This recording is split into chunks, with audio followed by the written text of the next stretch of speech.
శ్రీమాత్రే నమః. మనిషిగా పుట్టినవాడు తన జీవితంలో ఏదైనా సాధించాలి. సాధించటానికి తన వంతు కృషి చేయాలి. అందుకనే ఉద్యోగం పురుష లక్షణం అన్నారు. పురుష ప్రయత్నం చేయందే ఏదీ సాధ్యపడదు.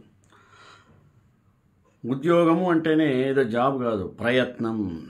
మనిషి ఏదైనా సరే సాధించాలంటే తన జీవితంలో తాను అనుకున్నటువంటి విషయాలలో ప్రయత్నపూర్వకంగా సాధించినట్లయితే తాను అనుకున్నది నెరవేర్చుకోగలుగుతాడు. పురుష ప్రయత్నం లేనిప్పుడు ఏది కూడా వ్యర్థమవుతుంది. కనుక పురుష ప్రయత్నం అనేది మనిషి జీవితంలో ఒకానొక అలవాటుగా మార్చుకోగలిగి ఉండాలి. ప్రయత్నే కృతే యదిన కార్యసిద్ధి కోత్రదోష అన్నారు, ఊరికే కాదు. కనుక మనము దాన్ని తూచా తప్పక పాటిద్దామని తెలియజేసుకుంటూ ఈరోజు పురుష ప్రయత్నం అనే అంశం మీద మీ ముందుకు మాట్లాడటానికి ముందుగా ప్రార్థన. శ్రీరామ రామ రామేతి రమే రామే మనోరమే సహస్రనామ తత్తుల్యం రామనామ వరాననే. శ్రీ వశిష్ఠ మహాముని యోగ వాసిష్టమందు పురుష ప్రయత్నము ధీరుని యొక్క లక్షణమని శ్రీరామచంద్రునికి బోధించాడు. అది ఎల్లవేళలా అనుసరణీయమైనటువంటిది. ఈ మాయారూపముకు జగత్తును అజ్ఞానముచే మనుజుడు జీవించి ఉన్నంత వరకు తప్పక పాటించవలను. మరణించిన తరువాత తన ఆత్మయందు తానే అనుభవించుచున్నాడు. ప్రపంచమునందు ఏ పదార్థము వ్యర్థము కాదు. ఏ పదార్థము కావలనన్నా పురుష ప్రయత్నము వలననే లభిస్తుంది తప్ప ఊరికే కాదు. అనగా శ్రమ వలననే ఉత్పత్తి సాధ్యం. అందుకనే శ్రమ ఏవ జయతే అన్నాడు. శ్రమ వలనే ధర్మము తద్వారా జయము లభించును. శాస్త్రము సాధు పుంగవులుగా సద్గురులు చూపినటువంటి మార్గమునందు మనస వాచ కర్మణ ఇంద్రియములచే చేపట్టినటువంటి కర్మ వలనే పురుష ప్రయత్నం అంటారు. అటువంటి ధర్మ సహిత ప్రయత్నం ఏదైతే ఉందో అది తప్పక ఫలితాన్ని ఇస్తుంది. దానికి విరుద్ధంగా ప్రయత్నిస్తే అది అధర్మ సహితమైనటువంటి ఉన్మత్తతకు దారితీస్తుంది. పురుష ప్రయత్నము రెండు రకాలు. పూర్వజన్మకృతం, ఇహజన్మకృతం. పూర్వజన్మకృతం అనే దాన్ని ప్రారబ్ధం అంటారు. ఇహజన్మకృతం శుభకృతముగా ఉంటే ప్రారబ్ధమును కూడా అది జయించవచ్చును. అందుకనే యత్నవద్భిర్దృఢాభ్యాసై ప్రాజ్ఞోత్సాహ సమన్వితై మేరవ్యోపి నిగీర్యంతే కైవపారుషే కదా. దృఢాభ్యాసములో మనసున ఉత్సాహము నింపుకొని చేయు ప్రయత్నవంతులు దేనినైనా సాధిస్తారు. వారికి అదృష్టంతో పని లేదు. అసలు అదృష్టమన్నది పురుష ప్రయత్నమే కానీ వేరొకటి కాదు. శాస్త్రానుశాసితములు శుభప్రదములు అయినటువంటి కర్మలనే పురుష ప్రయత్నములు అంటారు.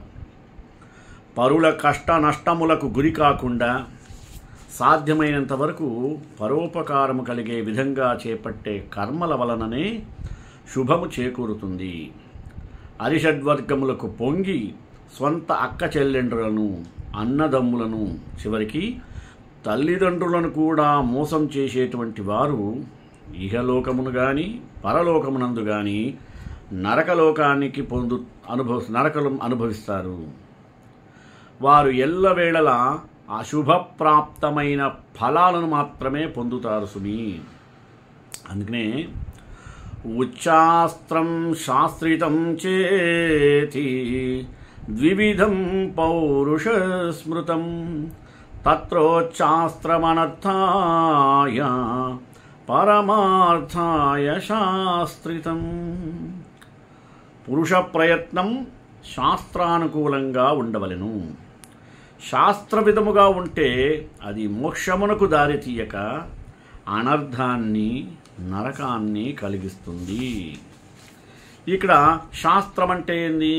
కృత త్రేత ద్వాపర యుగముల నుండి మనకు లభించినటువంటి శ్రీరామాయణము, మహాభారతము, శ్రీమద్భాగవతములు, 18 పురాణాలు, వీటికి మూలమైనటువంటి వేదాలు, వేదాంతాలు, ఉపనిషత్తులు మొదలైనవి.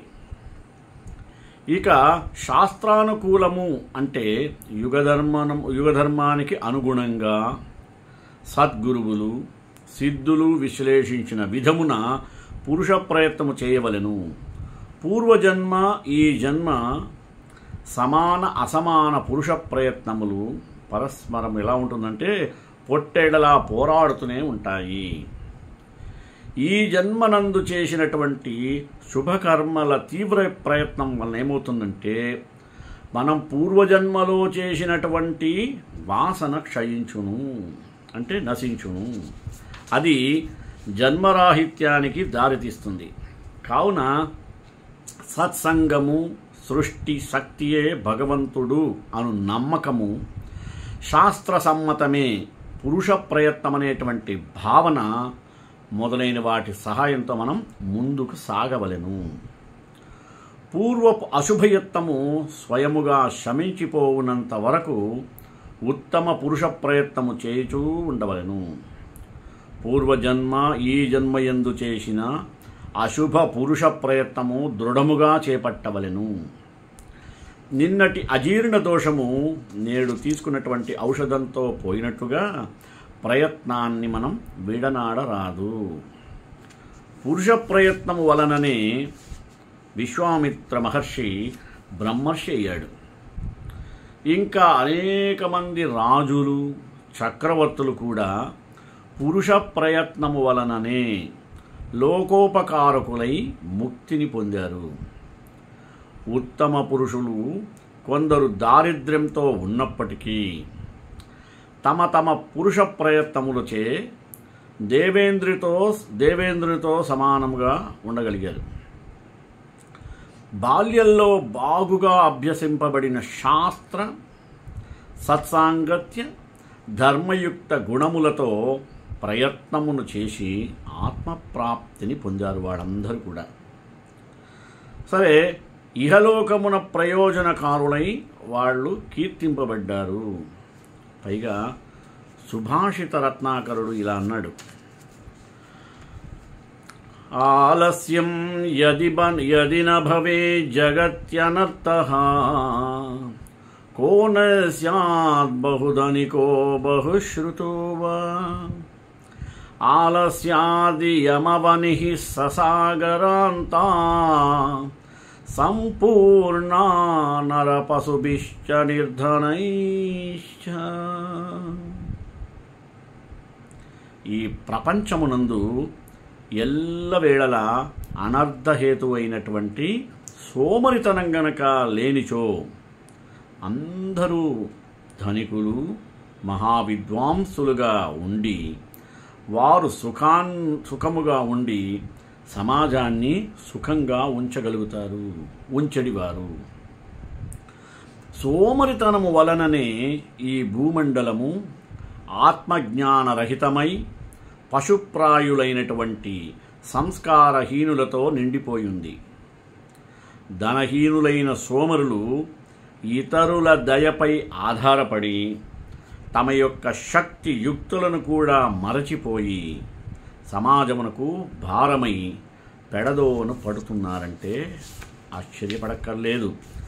కాబట్టి ప్రతి ఒక్కరూ సోమరితనాన్ని వదిలి పుణ్యప్రదమైన పురుష ప్రయత్నమును, శుభకర్మలు చేపట్టి తమను తాము ఉద్ధరించుకొని సమాజాన్ని ఉద్ధరింప ప్రయత్నం చేయవలెను. అదృష్టం అనేది ఎక్కడ లేదు. నిత్యము ఒకరి సహాయం కోసం ఎదురు చూసేవారు ఎప్పటికీ హీనులుగానే మిగిలి అన్ని వేళల అవమానమునకు గురి అగుతూనే ఉంటారు. నడుచుచున్నవాడే తన గమ్యమును చేరగలడు.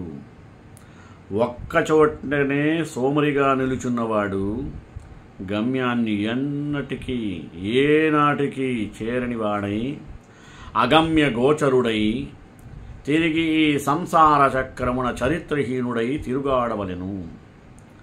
ఉద్యోగం పురుష లక్షణం అనేది మాట ఎప్పటి నుండో ఉంది. ప్రస్తుతం ప్రతి మనిషికి ఉద్యోగం అవసరమైన బ్రతుకుగా మారిపోయినది. అందుకని ప్రభుత్వాలు కూడా ఈ చిన్న ఉద్యోగం వేసిన స్త్రీ పురుషులు అని తేడా లేకుండా అందరూ పోటీ పడుతున్నారు.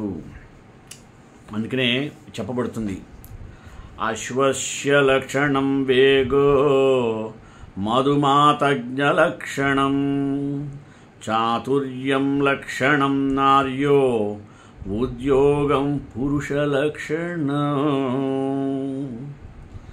పురుషులకు ఉండవలసిన లక్ష్యం ఉద్యోగం. ఇక్కడ ఉద్యోగం గనక ఉంటే సర్వదా ప్రయత్నశీలుడై ఉండడం అని అర్థం అన్నమాట. ఉద్యోగం అంటే జాబ్ కాదు, ప్రయత్నం చెయ్యడం. ప్రయత్నం గనక చెయ్యకపోతే ఏ పనైనా ఒక్క అడుగు కూడా ముందుకు పడదు.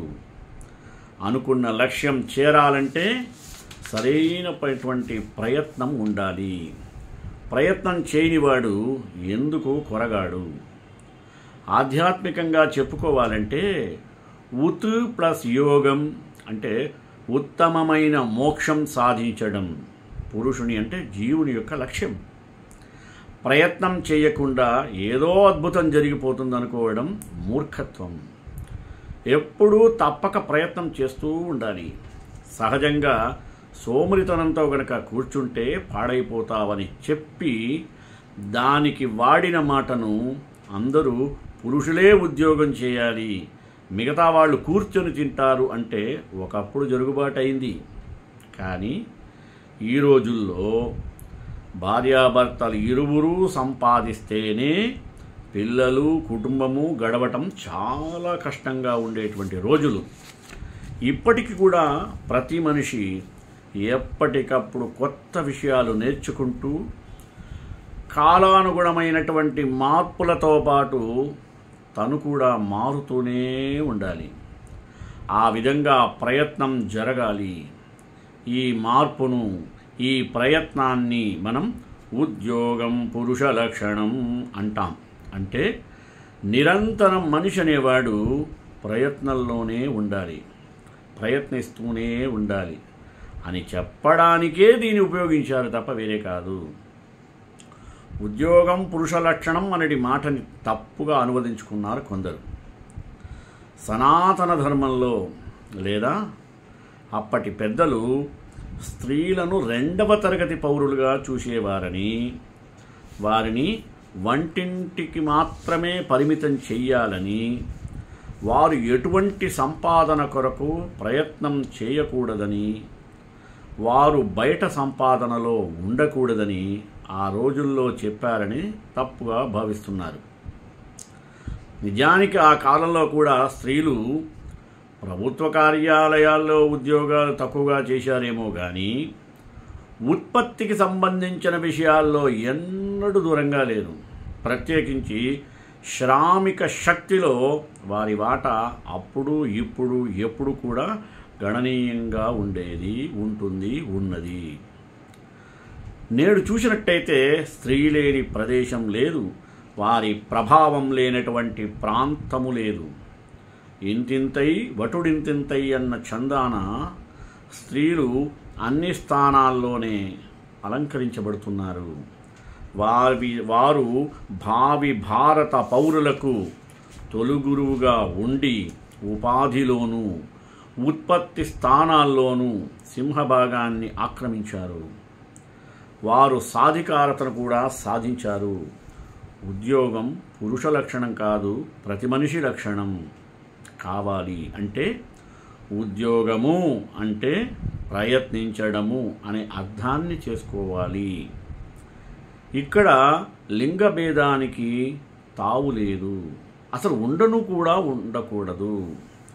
పరశురాముడు దైవము పురుషకారమును అను వానితో ఏది యొక్క వదియును నా యొక్క సంశయమును వారింపుమన పుష్కరుండు ఇట్లనియే. అంటే గడచిన శరీరములచే సంపాదించినటువంటి తాను చేసినటువంటి కర్మయే దైవము అనబడుతుందని తెలుసుకో. అందువలనే బుద్ధిమంతులు పురుషకారమే శ్రేష్టమన్నారు. శుభాచార సంపన్నులు నిత్యము కర్మాచరణమునందు మెళకువ స్వభావము గలవారి పౌరుషంచే అనగా పురుష ప్రయత్నములచే ప్రతికూలమైనటువంటి దైవాన్ని నిరోధిస్తూ ఉండేవాళ్ళు. అయితే ఇక్కడ మాత్రం ప్రతికూలమంటే ప్రారబ్ధ కర్మ రూపంగా మొదలైనటువంటి దుష్కర్మ యొక్క ఫలము అదృష్టమనబడుతున్నది. పురుష ప్రయత్నముచే తచ్చాంతిరౌషధైర్దానై జపహోమసురార్చనై ఔషధ సేవనము, దానములు చేయుట, జపహోమాదులు చేయుటచే దేవతలను అర్చించుట చేత తరిగిపోతున్న మాట క్రిందటి జన్మమందు చేసినటువంటి సాత్విక కర్మలు ఏదైతే ఉందో అవది ఇహజన్మమునందు కూడా అంటే ఈనాడు కూడా దానికి అనుకూలంగానే పురుష ప్రయత్నమును చేయనట్లయితే మనకి ఫలితము ఎక్కడనూ కనిపింపదు. కర్మము చేతనే లోకమందు ఫలము పొందబడుతుంది. నరులు పురుషకారము చేతనే మార్గితము అనగా వెదకడం అని అర్థం. వెదకినంగాని కానరానటువంటి కర్మఫలమును పొందగలరు. ఇక్కడ మార్గితవ్యం అనేటువంటి పురుషకారము అనగా పురుష ప్రయత్నము చేయని మానవుడు దైవమునే ఎరుంగడు. కావున శాస్త్ర విహిత కర్మాచరణము చేయువానికి దైవము తనంతట తానే ఫలవంతమగుతుంది. భార్గవరామ, పౌరుషము సమగ్రము సంపత్తిని గొని మనుజునకు ఫలమును చేకూర్చుము అన్నాడు. కృషి అంటే వ్యవసాయం, వృష్టి అంటే సకాల వర్షము. రెండునూ కలిసినప్పుడే లోకమునందు పంటలు పండుట కానవచ్చుచున్నది. అవి కూడా కాలమునందే కనబడుచున్నది సుమి. ఆ కాలమునందు పంట పండదు కదా, అంటే అకాలమునందు పంట పంటదు కదా, ఆ కాలంలోనే పంట పండుతుంది. అందువల్ల మనుషులు ధర్మానుసారముగా పౌరుషమును ఎప్పుడునూ అవశ్యము ఆచరింపవలసినది. ఒకవేళ ఆ కర్మ ఫలమునకు ఇక్కడ అంటే ఈ లోకమునందు విఘాతము ఏర్పడినప్పటికీ పరలోకమునందు అది ఫలించి తీరడం నిశ్చయము, సంశయమే లేదు. కర్మ ప్రవృత్తి లేనటువంటి సోమరిపోతులు కర్మ ప్రయోజనాన్ని ఎన్నటికీ పొందజాలరు. కేవలము అన్నిటికీ దైవమే అని కూర్చున్నవారు ఫలమంటారు. అందుచే అన్ని విధముల ప్రయత్నము చేతనే పురుషకారమునందు యత్నము ఆచరింపవలెను.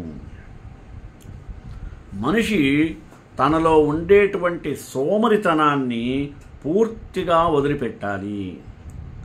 ఉత్థానపరులై నిలువబడినటువంటి కర్మాచరణమునందు ఉండేటువంటి మెళకువలను తెలుసుకొని ఉన్నవాడై దైవంను కూడా నమ్ముకొని ఉన్నటువంటి వారిని లక్ష్మీదేవి అనగా సంపదలు తనంతట తానే వెలుక్కొని వరుస్తుంది. కావున మానవుడు చేయవలసిన పనేంది? నిత్యమును సముత్థానవంతుడు, విధి అంటే వేద విహితమైనటువంటి కర్మాచరణమునకు నడుముగట్టుకొని నిలువబడువాడుగా ఉండవలెను. ఒకనాటి పురుష ప్రయత్నముతో చేసిన కర్మఫలమే దైవంగా లభిస్తుంది. ఇప్పుడు నేలలో వేసినటువంటి విత్తనం ఫలంగా రావడం ఉందే, దాన్ని దైవం అంటారు. దైవం గురించి ప్రస్తుతం మనకు తెలియకపోవచ్చేమో కానీ అందుకే వ్యక్తి పౌరుషానికే ప్రాధాన్యతమివ్వాలి. ఎవరైతే దైవాన్ని నిందించడమో, దైవవశాత్తు ఏది జరిగితే అది జరుగుతుందని ఉపేక్షించడమో చేయకుండా గొప్ప సిద్ధికి తగినటువంటి ప్రయత్నమును మానవుడు తప్పక చేయాలని వశిష్ఠ మహర్షి శ్రీరామచంద్రమూర్తికి బోధించాడు అంటుంది యోగ వాసిష్టం. దైవం, పౌరుషం అనేటువంటి ఈ రెండు అంశాలపై సనాతనమైనటువంటి ఆర్ష గ్రంథాలు గొప్పగా చర్చించాయి. పౌరుషము అంటే మానవ ప్రయత్నము అనేదాన్ని మనం ఎప్పటికీ విస్మరించరాదు. మరి దైవం అంటే అనుభవించవలసిన కర్మఫలం అనుభవించవలసినదే అన్న వాక్యం. సత్యమే కానీ నేటి ప్రయత్నంతో దానిని తొలగించుకోవడమో చేయవచ్చును అని కూడా ఋషివాక్యము. కర్మఫలం ఉందే అది కాలానుగుణంగా మాత్రమే వస్తుంది. బీజం కాలక్రమంలో బూజం అంటే బీజం విత్తనం, బూజం చెట్టు అయినట్లుగానే కర్మకాల ప్రకారం ఫలంగా మనకి లభిస్తుంది. దైవము, కాలము అనే రెండు అంశాలు ఇక్కడ మనకు సమన్వయమవుతాయి. కర్మఫలాన్ని తగిన కాలంలో అందించేటువంటి ఒకానొక స్వాభావిక శక్తినే ఈశ్వరుడు అంటారు. వారి వారి కర్మలను అనుసరించి జీవులను నడుపుతుంటాడే ఆ వాడే ఈశ్వరుడు అనేది శాస్త్ర నిర్వచనాన్ని చాలా తేటగా రమణ మహర్షి తెలియజేశారు. ఈశ్వరుడు కర్మఫల ప్రదాత.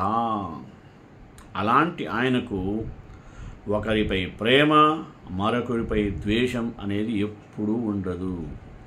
కర్మానుగుణంగా ఫలాన్ని ఇచ్చేటువంటి ఈశ్వర శక్తి ఏదైతే ఉందో దాన్నే మనం దైవం అంటున్నాం. దీనినే కాలం అని వ్యవహరిస్తుంది శాస్త్రం. కాలం అంటే కలనం చేసేది, కాలం అంటే సమకూర్చేది అని అర్థం. సంకలనం అనే మాట మనందరికీ తెలిసిందే కదా. ఎప్పుడు ఏది ఎక్కడ ఎలా జరగాలో నియమించేది కలనం. ఈ నియమానికే నియతి అని పేరు. గతిని నియమించి నడిపించేది కాలమే గనుక దీనికి నియతి అనే పేరుంది. పంచభూతాల స్వభావం, ప్రవర్తన, సూర్య చంద్రాది జ్యోతిర్గణాల ఉదయాస్తమయాలు ఏ విశ్వనియతిని అనుసరించి జరుగుతాయో ఆ నియతి ఏదైతే ఉందో దాన్నే కాలం అంటాం. కాలం నా స్వరూపం అంటూ విశ్వరూపాన్ని చూపించినటువంటి శ్రీకృష్ణ పరమాత్మ పలికాడు. కాలాన్ని ఈశ్వరీ శక్తిగా గుర్తించిన వాడు ఎవరైనా సరే దాని విలువను, మహిమను తప్పక గుర్తిస్తాడు. సత్ర ప్రయోజనాలను సాధించటానికి భగవంతుడు కాలరూపంగా లిఖించాడు అని గుర్తించినటువంటి సాధకుడు ప్రతి క్షణాన్ని సద్వినియోగపరుచుకోవడం ద్వారా ఆ భగవంతుణ్ణి ఆరాధిస్తున్నాడు. కాలంలోనే పని, ఫలం రెండు ఉన్నాయి. పనిపైనే మన శ్రద్ధ, ప్రయత్నం సరైనది సిద్ధినిస్తుంది. కనుకనే కాలం వ్యర్థం కానివ్వకుండా కృషి చేయాలని ధార్మిక గ్రంథాలు మనల్ని నిర్దేశిస్తున్నాయి.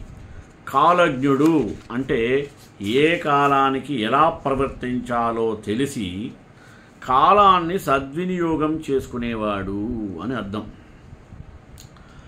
ద్వాహుడా వివయద్యేతే పురుషాదే సమాసమౌ ప్రాక్తనశ్చైవ సామ్యత్య త్రాల్పవీర్యవాన్ పూర్వజన్మ. పూర్వజన్మ యొక్క మరియు ఈ జన్మ యొక్క సమాన అసమాన పురుష ప్రయత్నాలు రెండు పొట్టేళ్లలాగా పరస్పరం యుద్ధం చేస్తాయి. అందులో బలహీనమైనది ఓడిపోతుంది. పౌరుషం చ నవానస్తం యత్నమభివాంఛతే నయత్నేనాపి మహతా ప్రాప్యతే రత్నమశ్నుతః. మోక్షప్రాప్తికి అనంతకాలం వరకు పురుష ప్రయత్నం అవసరం లేదు, ఎక్కువ పరిశ్రమకు కూడా అవసరం లేదు. రత్నతత్వ పరీక్షా నిపుణులకు శ్రమ లేదు కనుక రాయిలోంచి రత్నం లభిస్తోంది కదా. ఆలస్యం యది న భవేజ్ఞగత్యనర్థః కో నస్యద్బహుధనకో బహుశ్రుతో వా. ఈ ప్రపంచంలో అనర్థకారణమైనటువంటి సోమరితనం అనేది కనుక లేకపోతే ఎవ్వడు మహాధనికుడిలా మహావిద్వాంసుడిలా కాకుండా ఉండగలడు చెప్పండి?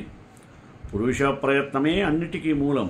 అంతేగాని విధి విలాసం, లలాడలిఖితం, దైవలీల ఇలాంటి అన్నీ కూడా అర్ధరహిత శుష్క పదాలే.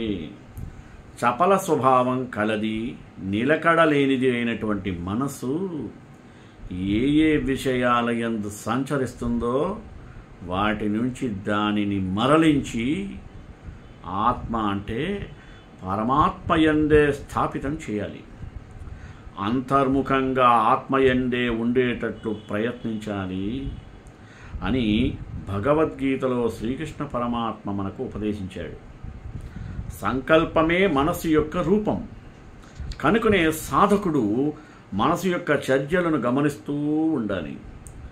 ఎదురయ్యేటటువంటి సుఖదుఖాలకు చలించకుండా సమబుద్ధితో మనోనిగ్రహంతో చిత్తాన్ని సమత్వమునందు ఉంచడమే యోగసారమని గీతాచార్యుని యొక్క సందేశం.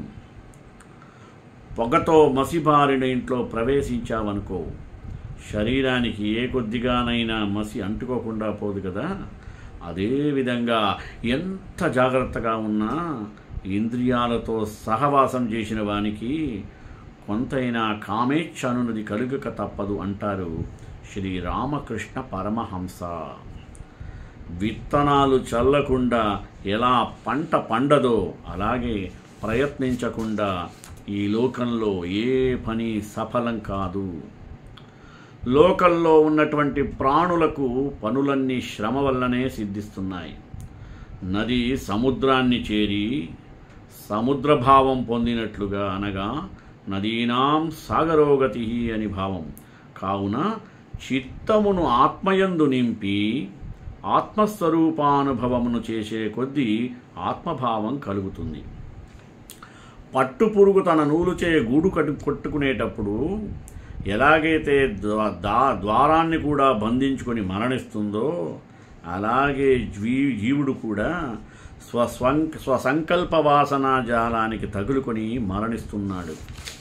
దానిని పురుష ప్రయత్నం చేతనే ఛేదించి బంధ విముక్తిని గలగాలి. ఇంద్రియాలకు బానిసైన వాడు దుఃఖాల పాలై జనన మరణ చక్రంలో పడుతున్నాడు. ఉపాసనం వినా సిద్ధి నైవ స్యాదితి నిర్ణయః అని భగవాన్ రమణుల వాక్కు. అనగా ఉపాసనలో పురుష ప్రయత్నంతో తాపత్రయాగ్నిని శమింపజేసుకోవాలని శాస్త్ర నిర్ణయం. అట్లే సాధకుడు తన హృదయంలో ఉన్నటువంటి పాత వృత్తులను ఒక్కొక్కటిగా వదిలిపెట్టాలి. కొత్త వృత్తులు లోనికి ప్రవేశించకుండా గట్టిగా అడ్డుకొని దైవభావంతో ఉంటే త్వరగా ముక్తిని పొందవచ్చు. యత్నానురూపం హి క్రియాణం, పని యొక్క ఫలితం ప్రయత్నాన్ని అనుసరించే ఉంటుంది. కార్యశీలత దైవధ్యానం వంటిది, యోగం లాంటిది, యాగం లాంటిది.